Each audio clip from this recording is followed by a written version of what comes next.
All right, hopefully I say everything that I want to say in this video because I did not write this out. I don't have an outline or anything like that. A couple of weeks ago, it was announced that Sony will be discontinuing the production of physical discs for their games starting in January 2028. This comes about a week or so after the announcement that Grand Theft Auto 6, which is releasing later this year, will not have a disc. You can buy a box with a digital code. And that game is hitting like historical pre-orders. So I understand that the leaders in the industry might think that that means that the world at large wants to shift to digital only games. Grand Theft Auto 6 is also the second game pretty much ever to launch at $80 in today's climate for the base version of the game, following Mario Kart World. And so maybe the rest of the industry thinks that gamers want to pay $80 for every game that comes out, but Grand Theft Auto 6 is the definition of a special case. This game is an exception to just about any rule because it's the most hyped product of all time. This is Cyberpunk 2077 on steroids. Now, the purpose of this video is not to tell you that you should never play or buy digital video games, or that, you know, it's physical or it's nothing. That's not my intention. I have bought many games digitally, especially during summer sales, right? I have a PC. Every game I bought on Steam has, of course, been digital. But I also have a shelf to my right of about... Actually, I'm going to count real quick. 1 second here. I guess I don't need to count. I could just show you this stack of games that I have here. And yeah, you'll notice that like it's more PS4 games than PS5 games. That's not my fault. That is the fault of Sony for this being the absolute worst gaming generation they have ever put up. Because if we're being honest, the PS5 generation has been full of so many bad decisions and missteps and mistakes and general L's that there's no way you can look at this as anything other than a failure of a console generation. Sure, it's selling a lot of units, but I mean, what are the biggest games on PS5? Sequels to PS4 games, and like, what, Returnal? Sorrows? I don't really think so. I think a lot of the biggest games on PS5 have been third party so far. Other than what I just talked about with like God of War Ragnarok and Spider-Man 2 and maybe Horizon Forbidden West and maybe Gran Turismo 7, but guess what? Those are all sequels to games from previous generations. So it doesn't really contribute much because we're still waiting for like the big new PS5 game. And maybe Wolverine will be that, maybe Heretic will be that if it does come out on PS5. You know, so far this year, yeah, I did buy Resident Evil 9 and 007 First Light digitally because it was kind of just convenient to do so for me. I'm not saying that there's no merit to digital games. I am in support of playing the game however you want to play it. But notice what I just said there. However you want to play it. You should always be able to choose. I mean, just the fact that there's a digital version of the PS5 and a physical version of the PS5 was already kind of a bad omen for me, especially because of what it does to certain games that get collector's editions. I have not bought a collector's edition for the PS5 because I found out that you don't get a disc. You get a steelbook, but you get a download code. You don't get a physical disc for the game that you spent $200+ on. And in my mind, I understand why Sony does this. There are people out there who have a PS5 with no disc drive. I get that, but I should be able to buy a version of the collector's edition of this game that either comes with a disc or with a download code. I don't see a single reason why you should not be able to have that choice when you have the choice when it comes to which version of the console that you wanted to buy. Does that make sense? Because another thing, them announcing this so far in advance tells me that the PS6 is going to come out in 2026. And they want to prime us for the fact that that will not have a disk drive.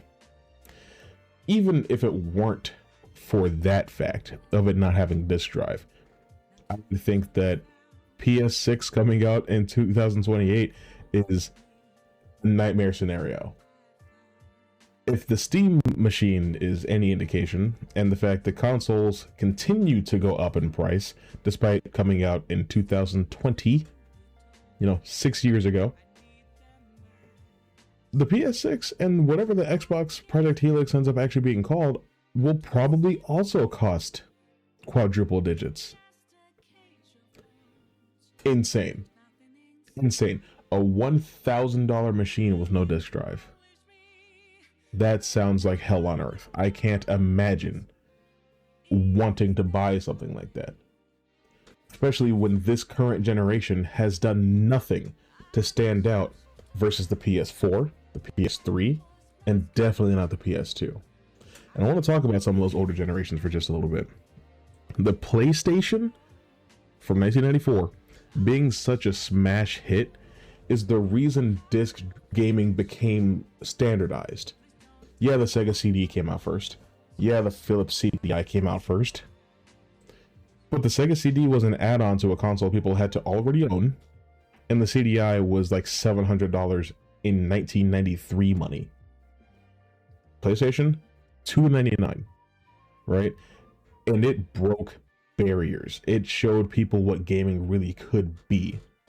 So yeah, from there we got the Xbox, and we got the Sega Saturn and the Dreamcast, and we got the Nintendo GameCube. The industry far and wide realized people like this type of gaming.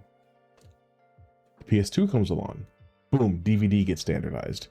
The PS3 comes along, boom, Blu-ray gets standardized.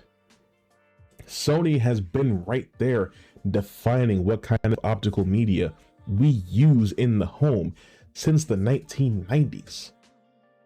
They're pushing the industry forward in more ways than one. And so I guess they figure they can do that same thing, but in the opposite direction, if they kill off disc-based gaming entirely. And I've seen all sorts of numbers come out, like, well, only 15 to 20% of games purchased on PS5 in the last year were on disc. Well, I want a full breakdown of that. I want to know how many of those games are first party or how many are third party. I want to know how many of those digital sales are counted with PlayStation Plus, because if you boot up your PS5 or PS4 and you go to your game library, it includes games that you only have because of PlayStation Plus under your purchased tab. So that's how it's displaying it to you as a user. That's probably how it's being reported to industry insiders as well. If I were to go to the PlayStation Store, look at what's on PlayStation Plus, and download out of The Last of Us, it would count as a game that I've purchased on my account. Even though, if my PlayStation Plus were to lapse, and I didn't pay it, I would not be able to play that game. Doesn't exactly sound like a purchase then, does it? And the part that I don't see enough people talking about is the fact that pretty much in the same breath, they were like, oh yeah, we're also discontinuing the PlayStation Store on PS3 and PS Vita. So what you have is what you're going to have. And yeah, it's an old console. It came out 20 years ago. I get that. But that means that at any point, they can just be like, oh yeah, by the way, we're just discontinuing because there's not enough support. They get to decide what is or is not enough people having interest in a thing to continue supporting it. And it sounds like paranoia. I know, it sounds like schizophrenia or something like that. I get that. But the fact of the matter is, it happens entirely too often that games get sunset. And I've seen people try to disprove this point by being like, oh, well, I can still download a game like Anthem. Or not Anthem. I can still download... Sure, we'll do Anthem or Marvel's Avengers because they owned it digitally already. Sure, you can't buy it from the PlayStation Store anymore because it's been delisted. But if you already had it, you can still download it. Well, yeah, that's how the Google Play Store works too. It doesn't mean anything, right? If I buy a new phone, I still can't go download apps that no longer exist on the Play Store, unless it was on the same device that I originally had that app on. Is it making sense to you in any sort of way? Are you seeing it now? They're telling you you're only going to be able to play your games one way. And at the exact same time, they're also telling you, by the way, eventually you won't be able to do that either. I don't see how this is good for gamers, right? For me, it's all about choice. Like, I've seen a lot of people talking about wanting to move to PC as a result of this, and everything else really that's going on when it comes to Microsoft and Sony. And the immediate counter to that is, well, PC is digital only. How is that better? Well, in addition to Steam, you have the Epic Store, you have Humble, you have GOG, you have all these places you can go to get certain games, and you don't have to only go based on Steam. They are not the only place you can get games on PC. On PlayStation, it's the PlayStation Store, and whoever else they decide to let sell digital codes to these games. But right now, when it comes to physical, I can not only go to a GameStop, I can go to a Walmart, or a Target, or a Best Buy, or just a used game store down the street from where I live. I can go to a vintage stock. And whoever's running the best deal or has the best sale going on, that's where I can buy my game. But if it's Sony, and it's all digital, they get to police all of that. It's literally about your freedom of choice as a player. That's what this whole thing is about. If you like buying digital games, buy digital games. If you like buying physical games, buy physical games. But you should always, as a gamer, be allowed to choose. Like, I'm looking at delistedgames.com right now, and I'm looking at only PS5 games. There's already dozens of games available on PS5, or that were available on PS5 that are currently delisted. Single player and multiplayer alike. This also comes right off the heels of Sony removing over 500 movies from people's accounts that they had paid for. Because licensing expired, the rights expired, you know, there's legalities and municipalities and whatever. That happens to games too. Mortal Kombat, for instance, right? That's a pretty big gaming franchise. Yeah, we did just have a new reboot, but kind of everything that's happening in Mortal Kombat is branched off from what happened in Mortal Kombat 9. Do you want to know how you can play Mortal Kombat 9? You have to go to eBay or something like that, or Facebook Marketplace, and buy a physical copy on PS3, PS Vita, or 360. Because you can't get it on the PlayStation Store, or on Steam, or the Xbox Store, or anything like that. Because the licensing rights for Freddy Krueger expired. So what does Mortal Kombat keep doing? More shit like that. Jason Voorhees, the Xenomorph, the Predator, Leatherface, John Rambo, RoboCop, the Terminator, T-800, and the T-1000, Conan the Barbarian, Spawn. All of these characters that do not belong to Warner Brothers or NetherRealm. So that maybe one day these games also get delisted and you can't play any of the fucking Mortal Kombat games anymore. Because Ed Boon loves movies oh so much.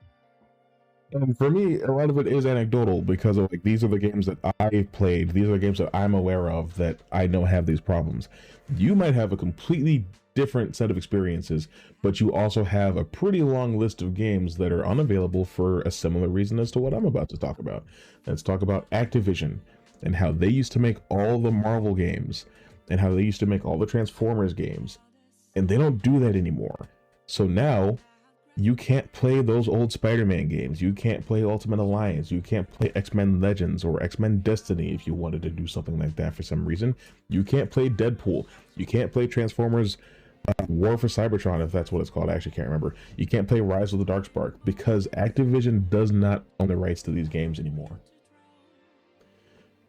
What happened when Sony, or when Marvel decided they can get a better deal if they take Spider-Man elsewhere, and now you can't play the Insomniac Spider-Man games anymore? What happens then? Yeah, Sony and Marvel are playing ball really well together right now. That is true. We've got the 3 Spider-Man games. So we've got Wolverine coming out this year, and we've also got Marvel Tokon coming out this year. So they look copacetic. It looks like this is a partnership that's going to go on for quite some time. but it also looked like Activision and Sony were going to have a partnership that went on for a real long time. Who owns Activision? I can't remember. I also grew up in an era where, you know, Atari was making all of the Dragon Ball Z games. Bandai Namco makes them now. So that's why you can't get, you know, the old Tenkaichi games anymore unless you go to like a vintage shop or something like that. In which case you're gonna have to pay an arm and a leg. The only Tenkaichi game that I have right now is the first one. The one that people like the least out of the three, sure. It cost me about $60. Like out the door. Just that's how much it cost me. And another thing with like that I want to highlight with the PS3 store getting shut down. We have the classics catalog when it comes to PlayStation Plus, but they're telling you have to pay a subscription, not just PlayStation Plus, by the way. PlayStation Plus Premium, the one that's $18 a month. That's the one that you have to pay to get access to the classics catalog, which is always ebbing and flowing. It's always changing. Certain games get added, certain games get taken away. In my experience, there's been games that I've wanted to pop up in there forever, and they just haven't. There's a lot of games that, because of what I just talked about with licensing issues and stuff like that, that will never ever be there. Certain games from, you know, before PSN really became a thing, you're never going to be able to play unless you just already have them. You have to have those machines. You have to have those consoles. And so when the PS6 comes out, and you can't play any of your PS5 discs on it, because one thing I'll give the PS5 is that it is backwards compatible to the PS4 seamlessly. Now, Xbox actually has them beat in terms of backwards compatibility a lot. It's not even close. You can literally throw in an original Xbox disc into your Series X and play that game. Is it native backwards compatibility? No. But it works well enough to give people what they want in a way that Sony won't even try to do. I would love to put a PS2 disc in my game, in my console, and have it work. There are restrictions because, again, licensing, stuff like that does happen. That's why I said it's not native. But it gives people mostly what they want. Sony won't even do that. But now, going to the very next generation, you won't be able to do that. The PS2 could play PS1 games. The PS3 could also play PS1 games. I can't remember exactly how PS3 backwards compatibility worked, because I know at a certain point they didn't have any. And the 4 didn't have any at all for some reason. But the PS5 does have backwards compatibility to the PS4. The PS6 won't even have that. Are you going to give me a digital copy of all of the games that I've played physically? How are you going to verify that I still own those games and should be allowed to play them? How are they even going to make something like that work? What's going to happen if I want to play my PS5 copy of Spider-Man Miles Morales on PS6? Do I have to verify that I purchased this game at some point so that you can let me play a digital version of that game on my PS6? How is that even going to work? As far as I know, they said nothing about that. They just raked Sony over the coals for quite a while about the fact that, like, they were determining what optical media is being used in the home for the last, 30 years. I'm going to do the same thing to Microsoft really quickly, because during the era of the Xbox One, there was an attitude of backwards compatibility is stupid. If you're backwards compatible, then you're really backwards. There's no point in focusing on the past. We're trying to embrace the future. Gamers like the past. Gamers like their collection of games. They want to be able to continue to add to their ever-growing collection of games and be able to continue to play them at their own discretion, at their own leisure. Don Metric, the head of Xbox at the time, his attitude wasn't exactly working for Xbox gamers, so he was removed and Phil Spencer was put in place. For a time, things were good. Phil Spencer embraced backwards compatibility. That's why you were able to play so many old Xbox games on Xbox One, and why it got even better on Xbox Series. That's why you can take your copy of Fable for the Xbox and put it in your Xbox Series X and play it. Again, it's not native, but it lets your console know that you have this game and it gives you a digital version of the game to play. It's not perfect. It's not how I would like for backwards compatibility to work. But considering the fact that, you know, to build all those chipsets into the Xbox would make it cost a ridiculous amount of money, I think it's a good compromise. A good compromise. It works in a way that I do like enough. The next Xbox won't have that. One of the only things that really helped build Xbox's reputation back is being stripped away. They're both trying to torpedo themselves. I don't know why they both refuse to give you what you want as a gamer. They will not listen to you, or better yet, they will listen to exactly what you're saying and exactly what you want and give you the direct opposite. That's how they feel about gamers. Now, I've rambled on for quite a while. I do want to try to bring this home. Let's bring this home with one last point. I've heard a lot of people compare it to other media. Audiobooks have become super popular. You know, e-reading is super popular. We do music streaming. We don't really listen to CDs and records anymore. While I get where you're coming from, it's not necessarily the same. When it comes to movies and video games, they are something that you interact with differently than other types of media, right? There are people that go live on TikTok all the time just to show off how big their Blu-ray collection is. It's like, hey, name a movie and I'll show you if I've got it or not. They do the same thing with their gaming collections. That's cool. People are interested in that sort of thing. But really, the difference when it comes to gaming and movies compared to like books and music is that more often than not, they demand your full attention, right? You can listen to an audiobook, you can listen to music while doing chores, or while working out, or while driving.